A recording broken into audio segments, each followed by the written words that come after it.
Hello friends, welcome to my channel Aarambh classes. आज के इस वीडियो में हम लोग बीपीएससी टीआरई क्लास 6 to 8, 9, 10 और 11, 12 के लिए हिस्ट्री के प्रैक्टिस सेट और पीवाईक्यू को आपके साथ सॉल्व करेंगे। इस बुक में क्लास 6 से लेके 12 तक सभी चैप्टर्स के एनसीईआरटी और एससीईआरटी बेस्ड पीवाईक्यू दिए हुए हैं।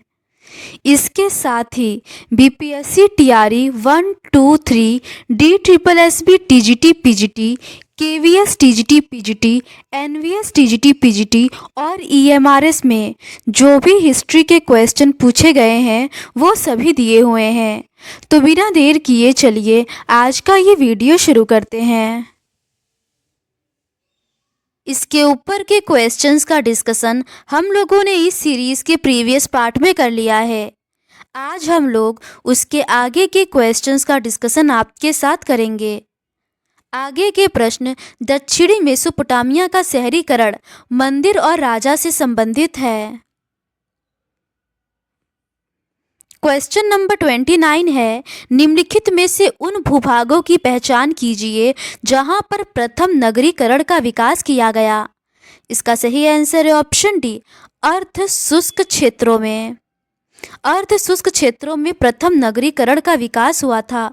यह नगरीकरण दजला और फरात नदियों के मध्य उपजाऊ भूमि पर विकसित मेसोपोटामिया की सभ्यता में हुआ था। लगभग 5000 ईसा पूर्व से दक्षिणी मेसोपोटामिया में बस्तियों का विकास होने लगा था।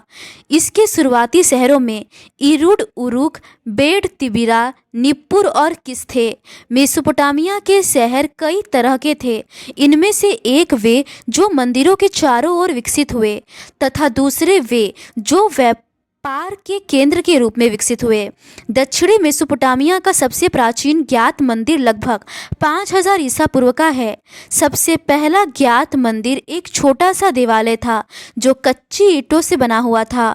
यह मंदिर एक आयताकार भवन था जो 275 से 175 फीट का क्षेत्रफल कवर करता था। इन मंदिरों में उर तथा इन्नाना निवास करते थे। अगला प्रश्न है, मेसोपोटामियन मंदिर। इसका सही आंसर है ऑप्शन ए, आयताकार भवन थे जो 275 से 175 फीट का क्षेत्रफल कवर करते थे।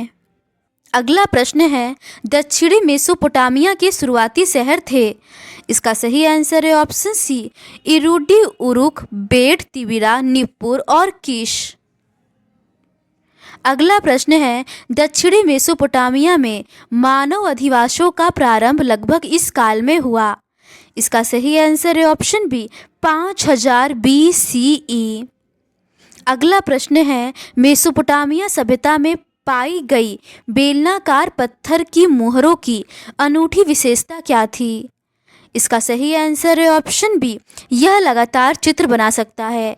मेसोपोटामिया सभ्यता में पाई जाने वाली बेलनाकार पत्थर की मुहरों की अनूठी विशेषता यह रही कि वह लगातार चित्र बना सकता है।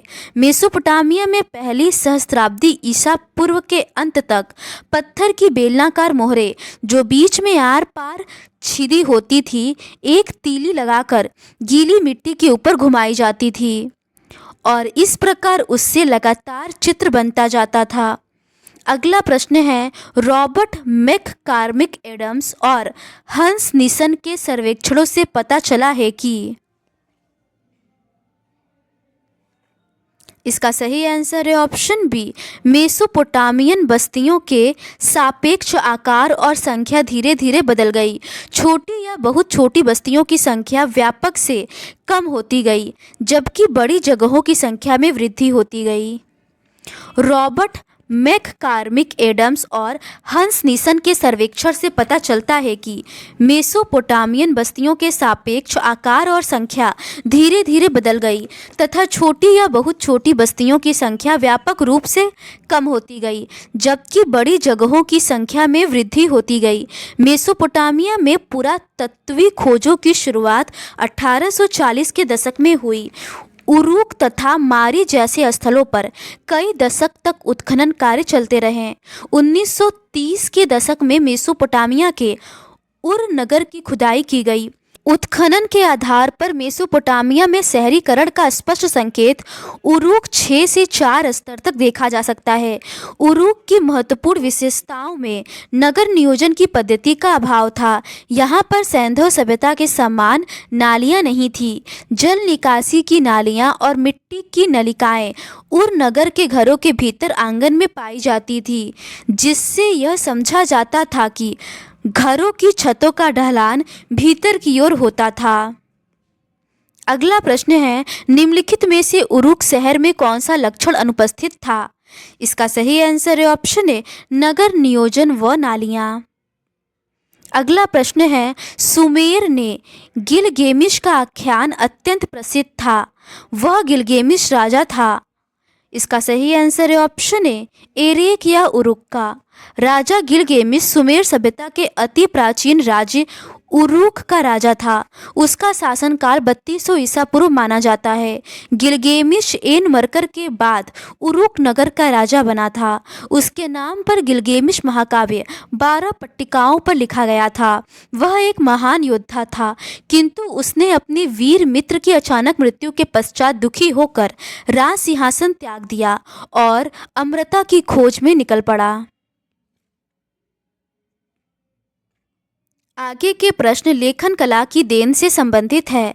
क्वेश्चन नंबर 37 है, निनवेह प्राचीन असीरिया का एक नगर था जो स्थित है। इसका सही आंसर है ऑप्शन सी, टिग्रिस नदी के पूर्वी तट पर। निनवेह प्राचीन असीरिया का एक नगर है जो टिग्रिस नदी के पूर्वी तट पर स्थित था और वह नव असीरियन साम्राज्य की राजधानी और सबसे बड़ा शहर था। आगे चलकर बेबीलोनिया ने असीरियन राजधानी निनवेह के खिलाफ हमले में एक गठबंधन का गठन किया। 3 महीने की घेराबंदी के बाद शहर को बड़े पैमाने पर लूट लिया गया और असीरियन राजा सिनसारुष्किन को मार दिया गया। अगला प्रश्न है, किस असीरियन राजा ने अपनी राजधानी निनवे में एक पुस्तकालय एकत्रित किया था? इसका सही आंसर है ऑप्शन सी, अशूरबनीपाल। असीरियन राजा अशूरबनीपाल ने अपनी राजधानी निनवे में एक पुस्तकालय की स्थापना की थी।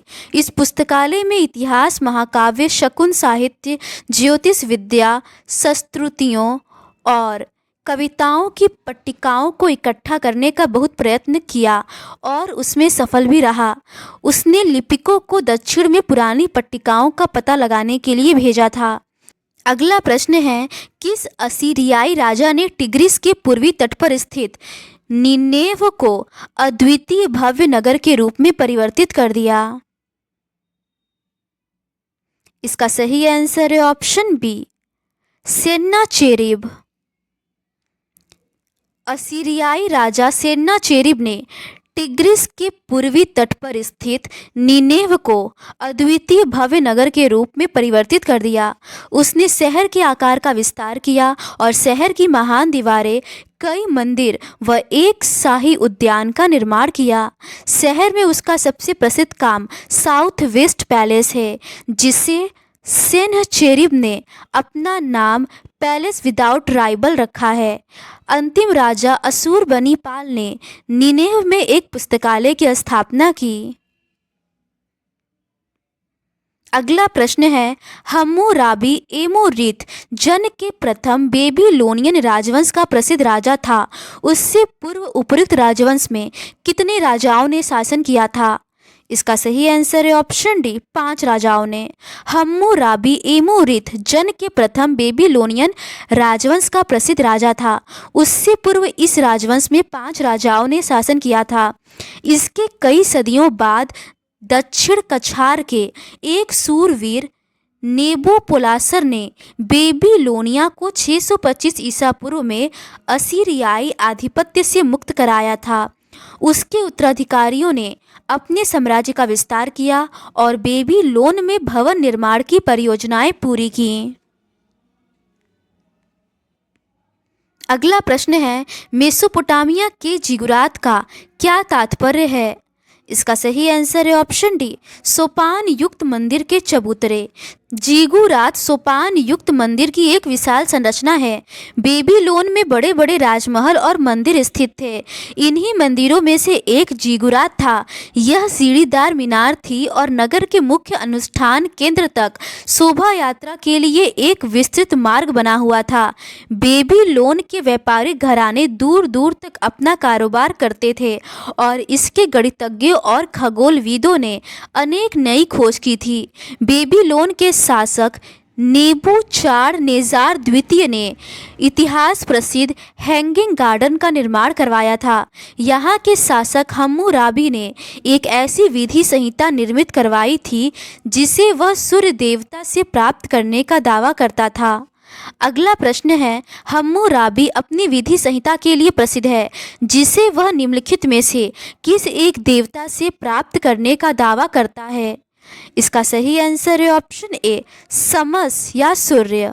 अगला प्रश्न है, बेबीलोन के हैंगिंग गार्डन के निर्माता के रूप में इतिहास में कौन प्रसिद्ध था। इसका सही आंसर है ऑप्शन बी, नेबूचाडनेजार द्वितीय। अगला प्रश्न है, जिगुरात का अर्थ है। इसका सही आंसर है ऑप्शन ए, यूनानियों के मंदिर। अगला प्रश्न है, निम्नलिखित में से किस सभ्यता में पुराने स्कूलों के घर की दीवार पर उत्कीर्ण एक कहावत है, जो टेबलेट लेखन की उत्कीर्णता प्राप्त करेगा वह सूरज की तरह चमक जाएगा। इसका सही आंसर है ऑप्शन ए, बेबीलोन। बेबीलोन में शिक्षा का प्रभाव बढ़ने लगा था। यहाँ के विद्यार्थी लिखने पढ़ने और गणित पर जोर देते थे।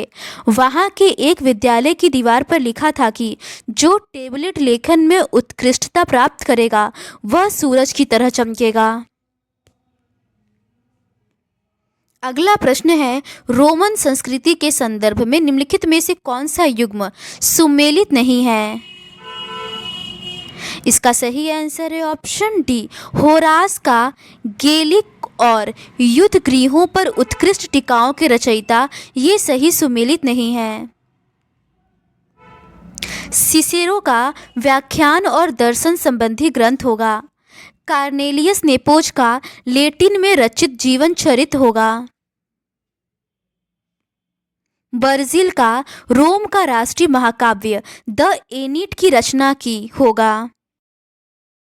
प्राचीन कालीन सभ्यताओं में रोमन सभ्यता अपने विस्तार और विचार में सर्वश्रेष्ठ थी।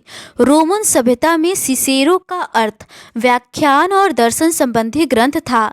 लैटिन में रचित जीवन चरित्र को कार्नेलियस नेपोज कहा जाता था। रोम का राष्ट्रीय महाकाव्य द एनीड था जिसकी रचना वर्जिल ने की थी। यह महाकाव्य प्रत्येक रोमवासियों के लिए आदर्श था। अगला प्रश्न है, हेलेनिस्टिक युग वह अवधि है जिसके दौरान। इसका सही आंसर है ऑप्शन बी, अलेक्जेंडर के साम्राज्य को 4 जनरलों के बीच बांटा गया था और उन चारों के अधीन आने वाले क्षेत्रों में ग्रीक विचार और संस्कृति प्रभावी हो गई थी। यूनानी राज्यों में मेसिडोन के राजा सिकंदर ने कई सैन्य अभियानों के परिणाम स्वरूप उत्तरी अफ्रीका, पश्चिम एशिया, ईरान तथा भारत में व्यास नदी तक के क्षेत्र को जीत लिया था। सिकंदर के नियंत्रण में इस पूरे क्षेत्र में यूनानियों और स्थानीय लोगों में आदर्शों और सांस्कृतिक परंपराओं का आदान प्रदान हुआ। इस पूरे यूनानी क्षेत्र को अंग्रेजी में हेलेनाइजेशन कहा गया क्योंकि यूनानियों को हेलनिस कहा जाता था एवं उनके द्वारा स्थापित सभ्यता की अवधि को हेलेनिस्टिक युग कहा गया। सिकंदर के साम्राज्य को 4 जनरलों के बीच विभाजित किया गया था। इनके अधीन इस चारों क्षेत्रों में ग्रीक भाषा एवं संस्कृति प्रभावी हो गई थी। प्राचीन ग्रीस में मिनोअन, साइक्लेडिक, माइसोनियन जैसी सभ्यताएं विद्यमान थी और यह चारों तरफ से एजियन, भूमध्य तथा आयोनियन सागर से घिरा हुआ था। प्राचीन ग्रीस की विशेषता एक शहरी राज्य या पोलिस के रूप में स्थापित राजतंत्रों के अपेक्षा गणराज्यों की शुरुआत थी। यूनान में अधिकांश समय तक एथेंस और स्पार्टा के नगर राज्य नागरिक जीवन के केंद्र बने रहे, किंतु कुछ समय बाद एथेंस तथा स्पार्टा के मध्य शत्रुता उत्पन्न हो गई थी एवं इनके मध्य पेलोपोनेशियन युद्ध हुआ। एथेंस और स्पार्टा के पतन के बाद उत्पन्न शक्ति शून्यता को चायरोनिया की लड़ाई में एथेनियन शक्ति पर विजय प्राप्त करने वाले मेसिडोन के राजा फिलिप द्वितीय ने भरा था। प्राचीन ग्रीस में पेलोपोनेशियन लीग एक शक्तिशाली संगठन था और यह डेनियन लीग के विरुद्ध एक रक्षात्मक गठबंधन के रूप में कार्य करती थी। अक्काडियन सागर न होकर मेसोपोटामिया का प्राचीन अक्काडियन साम्राज्य था। अगला प्रश्न है, ग्रीस में पुरातन काल की विशेषता है। इसका सही आंसर है ऑप्शन ए, एक शहरी राज्य या पोलिस के रूप में स्थापित राजतंत्रों की अपेक्षा गणराज्यों की शुरुआत। अगला प्रश्न है, कौन सी सभ्यता प्राचीन ग्रीस का हिस्सा नहीं थी? इसका सही आंसर है ऑप्शन सी, एजियन सभ्यता। अगला प्रश्न है, कौन सा सागर ग्रीस के चारों ओर नहीं है? इसका सही आंसर है ऑप्शन सी, अक्काडियन सागर।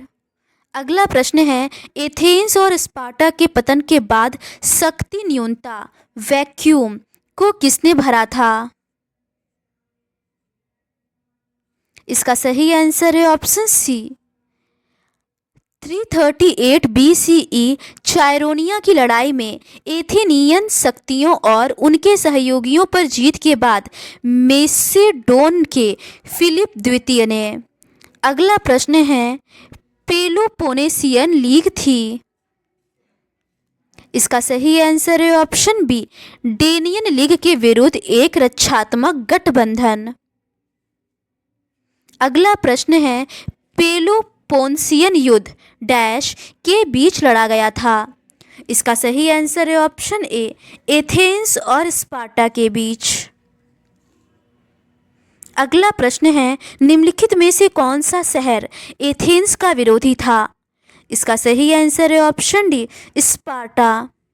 अगला प्रश्न है, निम्नलिखित में से किस सदी में रोमन साम्राज्य का काफी सीमा तक ईसाईकरण हुआ? इसका सही आंसर है ऑप्शन सी, चतुर्थ सदी में।